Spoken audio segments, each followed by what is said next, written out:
Oh yeah, the lights are on and we are ready to go. Just waiting for the signal so that we can get started on today. You know who I am, Miss Hitchcock out of Northern Virginia, land of shelter in place. Don't leave your house until June 10th. For those of you who are my fellow Virginians, enjoy the home life. Today we're skipping a couple. We're going to start skipping some units here to get us on track to start review in short order.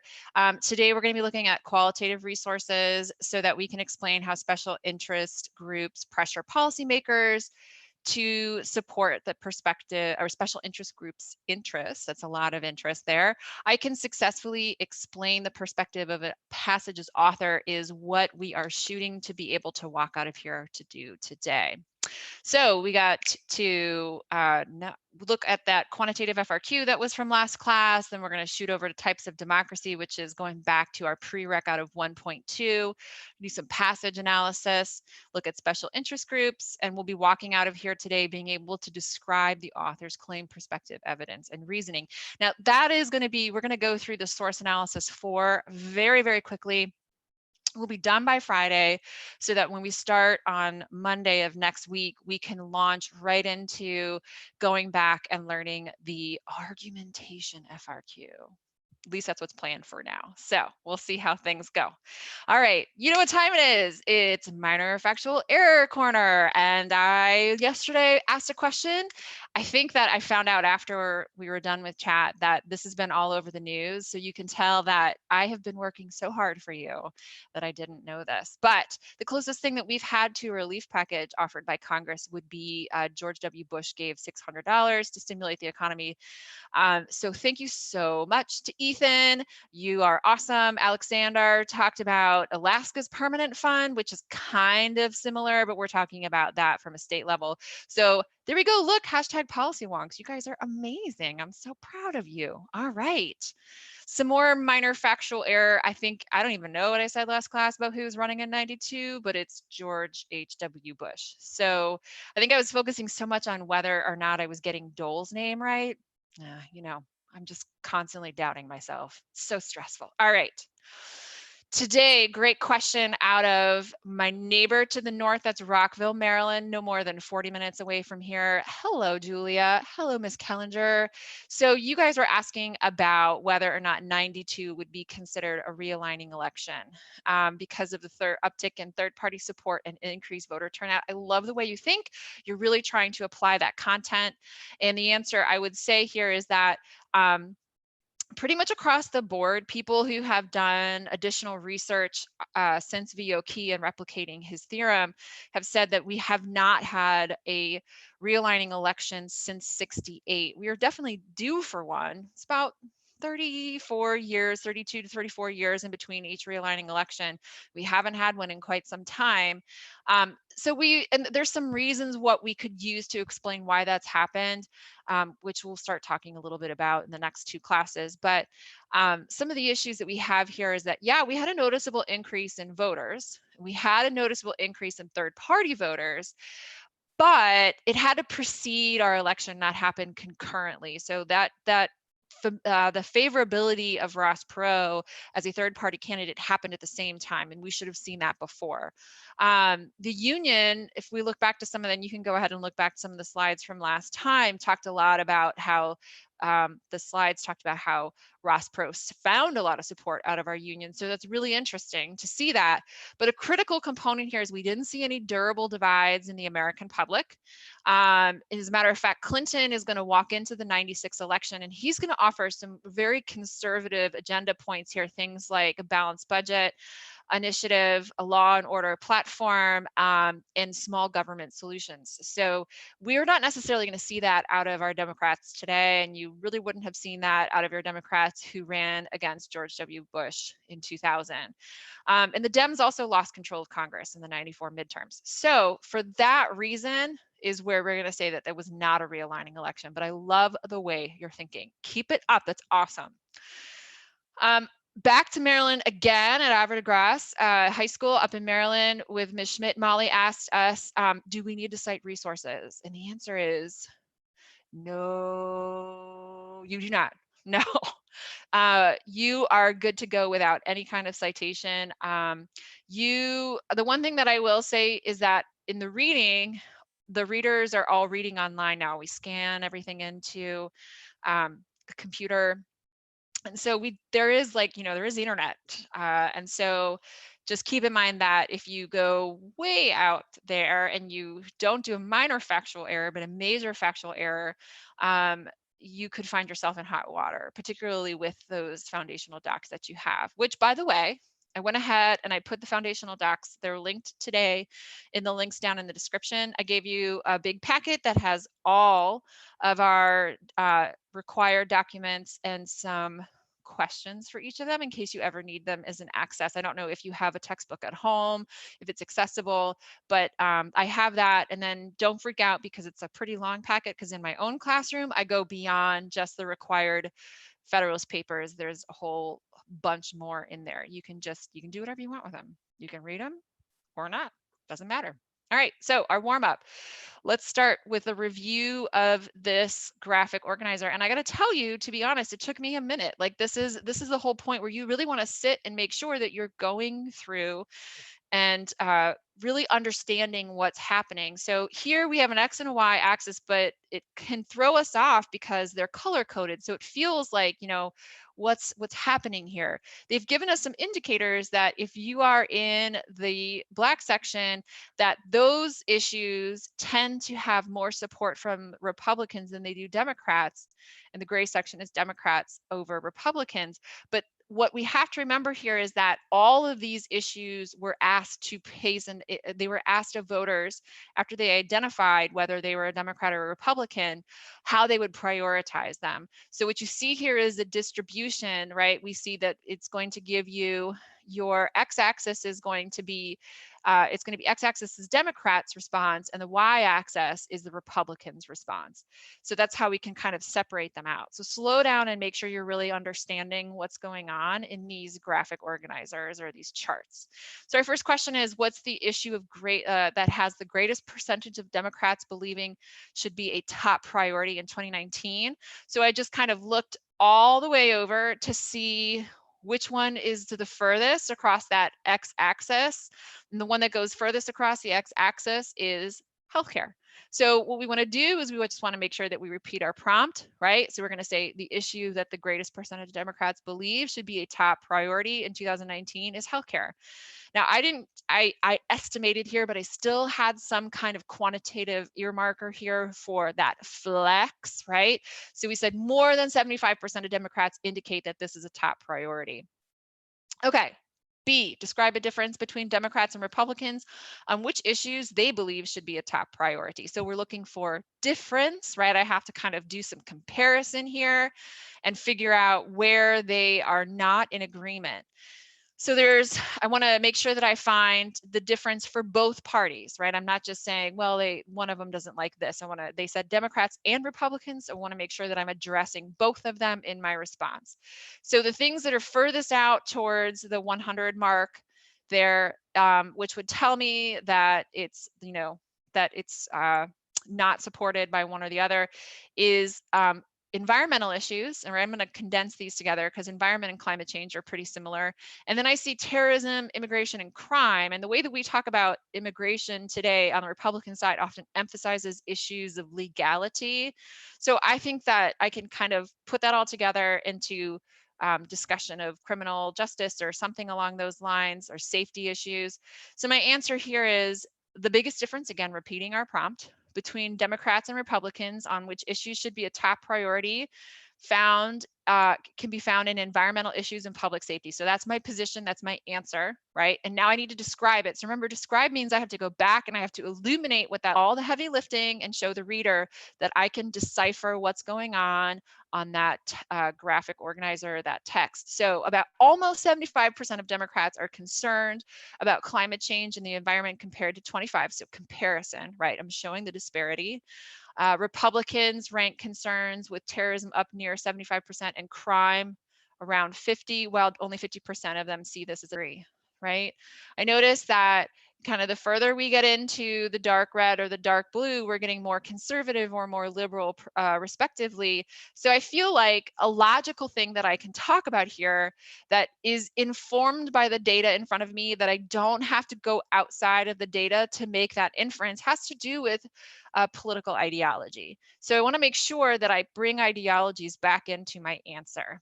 And so my answer is the parties differ on the issues in the chart due to ideological differences. Republicans are generally more conservative and therefore may support law and order initiatives more than our liberal Democrats. Remember, I told you yesterday, put the ideology and party together. Democrats care more about equitability, which could explain concerns of healthcare for those without means. So I'm trying to tie it all back together, making sure I have reference to what's actually going on in that data chart. So then we get to D, which is connecting data outside of that or content outside of that. How would the information in the chart be used by candidates who are running for office? So the first thing I could just say is like, well, I mean, obviously I can look at this and make a determination if there's something on there that I should put into my platform because I want to attract conservative or liberal voters. And so you could start like a Republican candidate who wants to win a primary election may want to emphasize the economy or terrorism issues, as these are highly supported by Republicans. Now that as these are highly supported is my evidence, right? That's tying it back to the chart. I can go back, I'm referencing back to something that we just got out of that data. However, this isn't an action. I need to show an action. So they could emphasize, but that's so vague. You want to make sure that when you're writing your responses that you're avoiding passive tense, right? So give me active tense, like the subject did this. So what is the subject here? It's going to be a Republican candidate. What could they do? What's the specific action that's taking place? Believe it or not, College Board, I've seen so many responses that kids who use active voice to describe or to explain what someone is doing, what some institution is doing, what some person, some office holder is doing, they are more likely to get the point if they can show that office holder in action, because it shows a direct link that you understand that this is their job, these are their powers, so on and so forth. So I'd want to say we're going to mobilize voters, right? I'm going to mobilize voters. You could even say, if you want to be clear, you could insert this language into your platform. You could use this language in advertisements. You know, the candidate could talk about these things. All of those are active voice that is giving an action directly to the person in question here. So I'll be coming back to active versus passive voice a lot, but we're gonna push it aside for now. Okay, so we're gonna connect back to previous knowledge. Can we categorize different methods of influencing policy makers? And we talked a little bit about these forms of representative democracy. It goes back to Unit 1. Remember, we're kind of like merging all of these things together in a fantastic voyage. So we're going to start with participatory. Remember, participatory, what we're talking about in that form of representative democracy is that they're influenced by citizens directly. So you are speaking for yourself, right? You're going as an individual, you're speaking about your own interests. That's what participatory means. Do you remember this chart? Of course you do. This is such a fun chart. Remember we talked about voting efficacy and how to improve our ability to think that we can change our governments. So if we take a look here, all of the things are in red are things that I see the individual doing on their own. Right? You're going on your own to participate in jury duty, which jury duty is a really important form of representation, believe it or not. It was a critical form of representation prior to the founding of our country, and it's a critical form of representation today. Going to PTA or HOA meetings or school board meetings or testifying or writing or calling, all of these things you are speaking in your own voice. Yes? Of course. The next one is pluralism. This is policymaking institutions. They're influenced by non-governmental groups. And we're going to talk a lot about these non-governmental groups in this unit. So it's all of the stuff in blue, like you're writing a letter to the editor so that if it's published, it's influencing your neighbors. You're volunteering within your community, in a church, so on and so forth. You're joining a civic group. You're donating to charitable organizations, right? You're not going and doing these things yourself between you and the individual. You're working through some other kind of collective non-governmental organization. Even live tweeting, that one's a tough one, but you're using the media to be able to do that. So that's still a form of pluralism. And the final one here is elitism, where our policymaking institutions are influenced by the wealthy and the powerful. Yay for them. So hopefully you can see this. You might have to like kind of scrouch down in your chair, but I didn't have the greatest green highlighter. Here we're talking about, and a lot of times you'll see these things overlap, but it's any time that somebody who has some kind of advantage when it comes to political power or advantage when it comes to economic power, it's their ability to go ahead and to advocate for the things that are of interest to them. And so, yeah, you'll see people testifying at hearings who are just, you know, like you and I, but you also see people like Mark Zuckerberg testifying at hearings about the status of the social media platform Facebook. So those are all different kinds of examples where they might use similar things, but if they're really representing their own interests, it's not really participatory. Okay, so pluralism, and we're going to spend a little bit of time on 10 here. And so I kind of outlined it in a fun way that I use to explain what's happening in Federalist 10. Now, obviously, I need to talk to you about Brutus. We're going to do that next week, I think, where we're going to get into some deeper discussions of those required documents. I had to think about what they were for a second. So number one, here's our first premise. Humans are trifling, right? We are all self-interested. We love to be motivated by the things that are important to us. And if you ask Madison, what is the thing that is the most kind of organizing or the most motivating of all, he would tell you that it is property. It's property, right? Thanks, James. Thanks, Jemmy.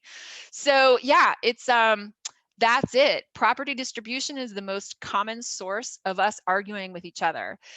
All of these things are a consequence of our natural rights, right? We're given these things by our creators, and they come with limits, and the limits are where other people's natural rights begin. We break into organized society, and we give up some of these natural rights so that we can have a predictable and comfortable life.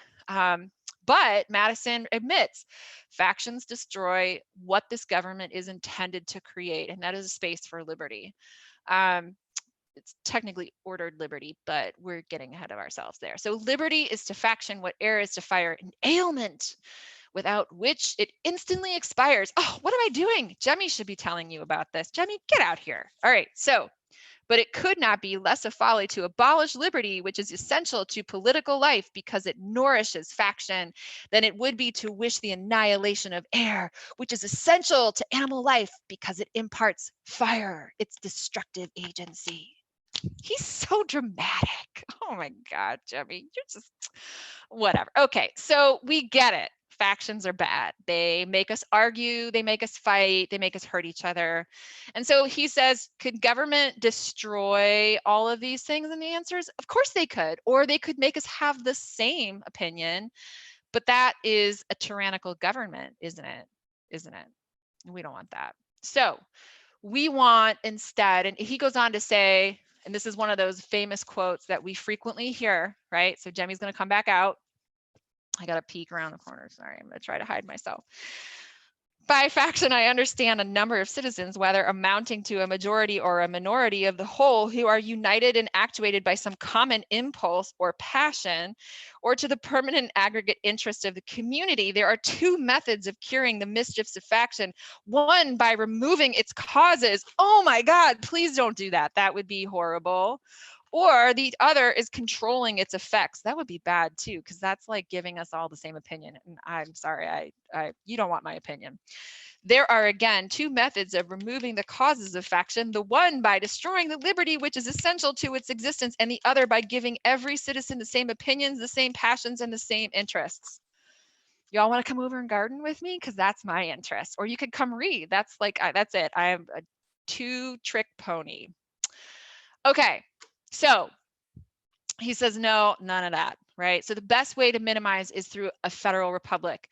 And here, I'm going to slow down a little bit because this is a really important quote. By enlarging too much the number of electors, you render the representative too little acquainted with all their local circumstances and lesser interest. So what does that mean? That means that if I have to represent 7 million people, there's no way that I can know the individual communities that live within that 7 million people, right?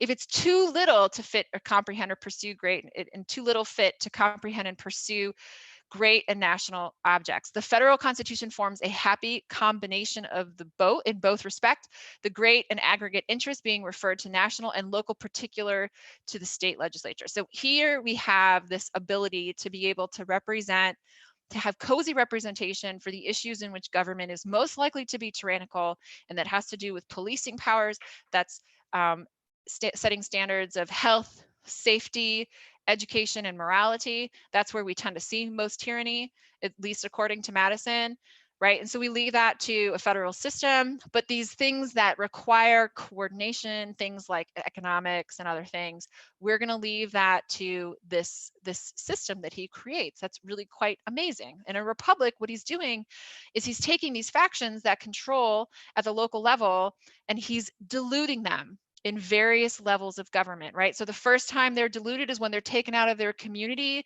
and they're represented at the state. And then the second time they're diluted is when they're taken out of their state and they're put into their national, into a national body. And so what that does is it makes it increasingly difficult for tyrannical factions at the community level to be able to continue to be tyrannical, right? Because they have to compete. It's creating what we call a marketplace of ideas. We like being able to have choices. So where do we see that competition that he talks about in Fed 10? And the answer is we see them in these traditional linkage institutions that we're going to be spending the next couple of days talking about. That's parties, special interest groups, elections, and media.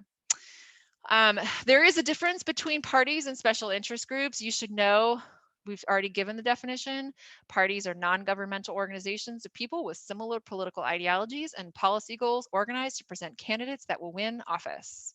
Whereas special interest groups are non-governmental organizations similar of people formed around specific policy interests or ideologies that pressure policymakers. So special interest groups don't put forth candidates. They're not trying to win office. They are trying to influence for their own personal interests. That's policy outputs.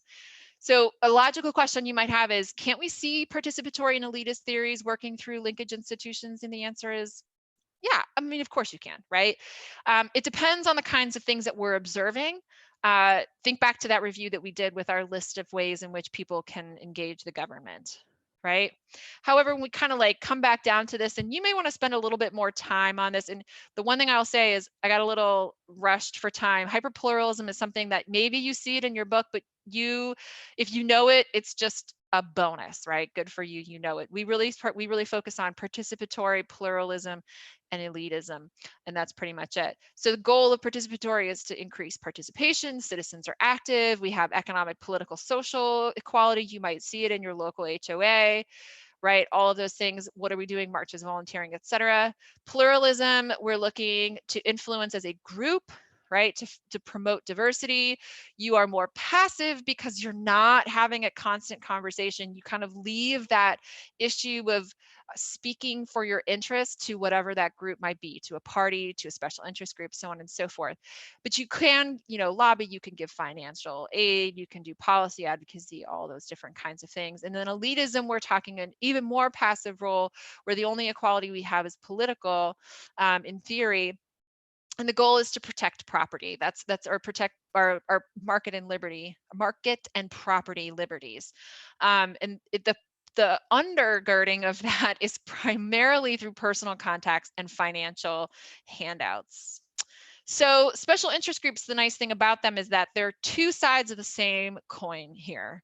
The one side is they're going to be directly influencing policymakers through things that we call lobbying. The other side is they're also having a conversation that's indirect, in which they eventually want it to loop back to policymakers, but they're mobilizing their membership and educating voters with the purpose of having them go and call. So if you ever, like if I were in a teachers union and the teachers union called and said, you need to call your member of Congress because they're doing this, right? That's them doing indirect influencing. They're going to me so that it looks like more people are concerned about this issue. All right, so special interest groups and indirect pressure, they love to use fundraising for membership fees. They will offer these things called group benefits, things like insurance, or sometimes it's as simple as just a publication, a calendar, like a bag or something along those lines, where they want to incentivize you joining, and whatever that membership benefit is less than, it's not a significant financial outlay. It shouldn't be a significant financial outlay to you, and it shouldn't be a significant financial outlay to them. And the whole point of it is trying to prevent this thing called free riders. Those are people who benefit from advocacy of that special interest group, but don't pay for that product. They also will do public media events like demonstrations and marches, things that are planned, that require organization, that might require them getting in touch with local government, the police force, so that they have time, place, manner for, for the freedom of association. Yes, you have it, but you have to like indicate when you're going to do stuff. They love to do rating systems and endorsements for candidates. They'll give them a grade scale, those kinds of things. Those are all cues, right? They're cues to the people who are members in the public, or people who might be free riders, in terms of whether or not this person is, or this group is sympathetic to our concerns, our interests. They love to do targeted campaigns. They'll go public. They'll use mass media. We call it issue advocacy when they talk about issues. Sometimes it'll turn a corner where they'll kind of like talk a little bit of trash about somebody who's running for office, but they won't explicitly say vote for, vote against, because that's a whole other can of worms. And then sometimes, yeah, they'll do endorsements and stuff like that. So we can use other theories to describe these relationships too. And so here we're going to get into one way to think about direct support for industry interests. And so these are all the actions. This is called an iron triangle. It's a super cool way of understanding a more permanent relationship that develops. And when I say Congress, special interest groups, and bureaucracy, what I really want us to delve down into is it's not like the entire thing.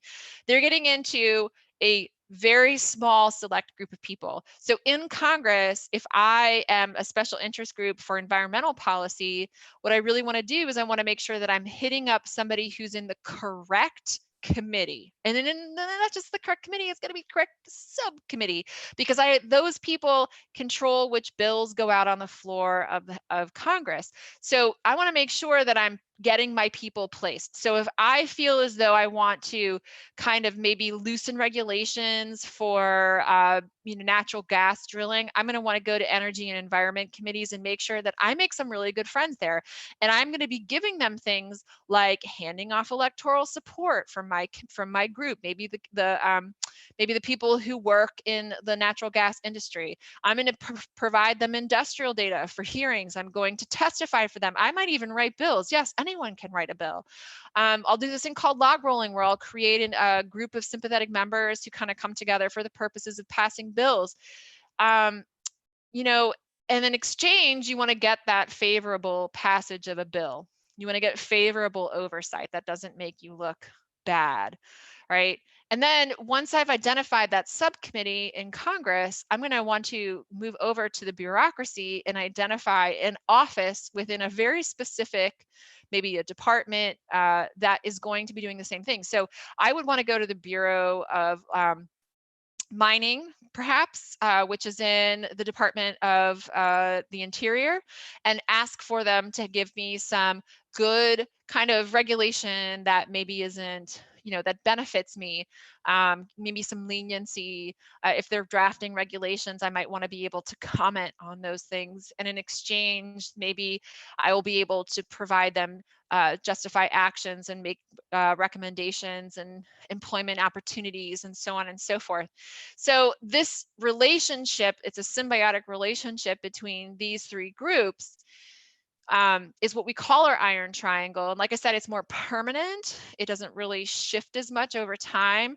What we do see here occasionally is this thing called this revolving door, which is there in the middle, where individuals who have, maybe if I worked for BP at one point, I might find that I have a president who is favorable to my industry's concerns, and he's going to put me inside of the Bureau of Mining.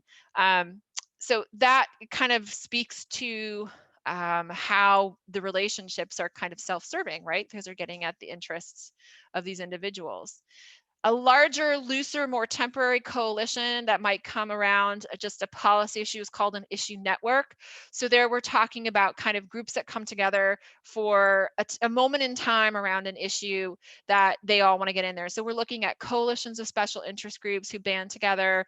We're looking at grassroots pressure. We're looking at policy institutes and think tanks, and maybe some media pressure through special interest group. And they're going to coordinate their efforts until that issue is resolved. And generally speaking, those relationships disintegrate after they are done. So those are the things that at a baseline we need to understand. So we're going to turn now to looking at source analysis. Our goal here again is for us to be able to describe a claim, perspective, evidence, and reasoning. I'm really going to focus on those first three today. So I'm going to give you like 30 seconds to skim this document, maybe a minute. I was about to say an hour. Just, I'm not giving you an hour, a minute. So let's make it 45. We'll compromise.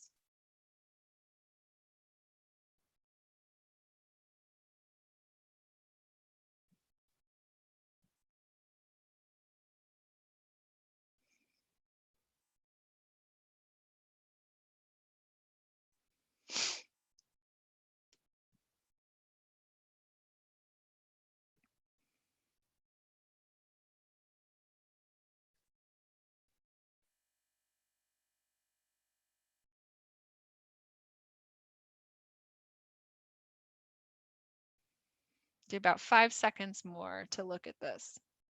Don't you love these awkward pauses? I do. Okay, so this is a primary source document, right? It's written by somebody at the time, in their own opinion, a witness to historical events, so on and so forth. And we're going to use this to help us understand how to identify perspective, evidence, etc. So it's Cesar Chavez from a writing in 1978 called He Showed Us the Way. And so I want to stop here and point out that maybe you don't know who Cesar Chavez is. You know what? It's okay. I am not going to tell anyone. You don't have to tell anyone. It is totally cool. Let me introduce you to why it's okay, and then I'll introduce you to Cesar. It's a journey of learning, right? So we're learning about these new people as we come across them. We're students who are coming from all 50 states and across the world. Our curriculums are vastly different. They reflect our communities and our communities' concerns, et cetera, as well as American history and other different kinds of concerns, historical learning being one of them. So on this journey of learning, if you haven't been exposed to the person or the situation that they are talking about in these prompts, it's okay. The way that these prompts are written is that you should be able to read them even not knowing what is really happening, and be able to apply content information. In fact, it's almost better if you've never heard of it, because it's like a fresh take at them being able to determine whether or not you can tackle that skill. So it's on purpose. You're supposed to know the things that you do have to know, that you really have to make sure that you kind of grapple with, is that there are 9 documents and 15 cases that are non-negotiables. Those will be covered on the test. Any of them are fair game, even if they don't show up on the test. And any stimulus that has a passage outside of these documents or cases are written so that you can answer the question without knowing anything about it contextually in history. You're tested on your ability to be able to apply disciplinary practices and reasoning skills and the content, and that is why they are there. What are those documents you say? I can hear you yelling. Here they are. Boom, boom, boom, boom, boom. The Declaration, the U.S. Constitution, including the Bill of Rights, Articles of Confederation, Brutus, Federalist 10, 51, 70, 78, letter from Birmingham jail, and all of those cases. You today received the docs. The cases we'll work on in a couple of weeks. Don't you worry. I got you covered. Okay, so who is Cesar Chavez? He is an Arizona native born to a family of farm laborers. His early experiences with unjust actions in his community against his family and his chosen community of farm workers led him to found the United Farm Workers Association, which is a labor union that sought better pay and safer working conditions. He found inspiration in nonviolent protest tactics used by Gandhi and others. He would lead month-long protest fasts to publicize conditions of migrant laborers in and around agricultural fields. He led members of the UFW and the Delano grape strike in a 340-mile march. Oh my goodness. What a guy. He organized economic protests and strikes, pickets, and boycotts to advance the dignity of farm workers. So he is a pretty amazing guy in American history. We would definitely say that this is far more participatory than pluralist because we don't really see him working within a political party. Yeah, because it's non-government. I'm going to struggle with this one. He's in a union, so kind of like in between the two. So back to this right here. If we resort to violence, then one of two things will happen. Either the violence will be escalated and there will be many injuries and perhaps deaths on both sides, or there will be total demoralization of the workers. Nonviolence has exactly the opposite effect. If for every violent act committed against us, we respond with nonviolence, we attract people's support.